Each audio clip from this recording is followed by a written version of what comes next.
These days, it seems nothing is trendier in America and the West than to mock or ridicule Christianity.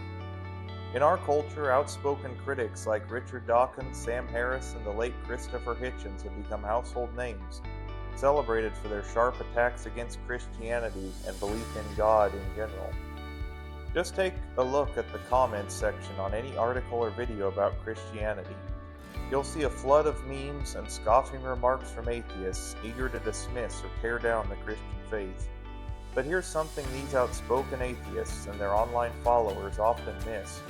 First, this kind of skepticism isn't anything new. People have been doubting and mocking Christianity since the very first Easter morning, when news of Jesus' resurrection began to spread, something, of course, many modern skeptics would immediately deny. Second, their stubborn refusals aren't a reflection on the evidence for Christianity's truth. They only show that some minds can't be changed no matter how much evidence you present. The reality is there's no shortage of evidence for the reliability of the Bible and the claims of Christianity. Most skeptics simply ignore it or are too apathetic to really investigate it for themselves. If they did, the results might surprise them. Does that sound like a bold claim? Well, let's look at the facts. Throughout history, countless skeptics set out to disprove Christianity, only to become convinced by the evidence and become believers themselves. In recent years, people like C.S. Lewis, Lee Strobel, and J. Warner Wallace started out as militant atheists, but after honestly examining the facts, they concluded that the evidence for Christianity was simply too overwhelming to ignore. One of the most fascinating stories of this comes from the 18th century, involving two brilliant English gentlemen, Gilbert West and Lord Lyttleton. West was a respected, Oxford-educated poet and politician.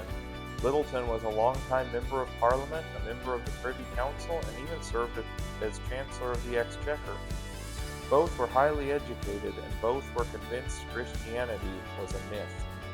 The two friends decided to take action. They agreed to spend a year studying the core claims of Christianity.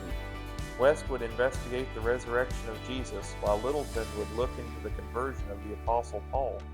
Their goal? To gather evidence to finally and completely debunk the persistent myth of Christianity. But after a year of intense research, something remarkable happened. When West and Lyttleton met to compare notes, both had become Christians.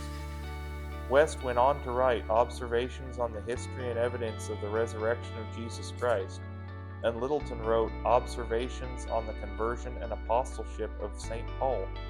They concluded that the evidence was simply irrefutable. Lyttleton even wrote to his friend, "I thought the conversion and apostleship of St. Paul alone, duly considered, was of itself a demonstration sufficient to prove Christianity a divine revelation." West echoed, "I have been studying the story of the resurrection of Jesus Christ, and I found its proof irrefutable. I found myself at his feet. I too have become a Christian." And here's the thing, the evidence for Christianity hasn't gotten weaker since their time. If anything, there's even more evidence of it today. Yet scoffers persist, sometimes to the point of absurdity. A while back, I saw a meme from a prominent atheist showing a picture of Jesus with the words, "I would laugh, but I don't exist." Ironically, this very same person probably marks every year by the existence of Jesus Christ, but somehow claims he didn't exist. For people so hardened in their disbelief, no amount of evidence will ever be enough. They refuse to engage with the facts, ignoring the reality not just of Jesus' existence, but the powerful evidence for his resurrection and divinity. Or they're simply too lazy or fearful of what they might find to dig into the truth that might just change their lives. So in the end, what do today's scoffers really show?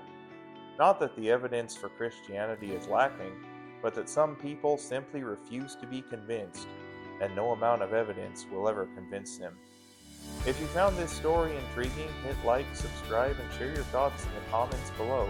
And check out my devotional linked in the description, and I'll see you in the next video.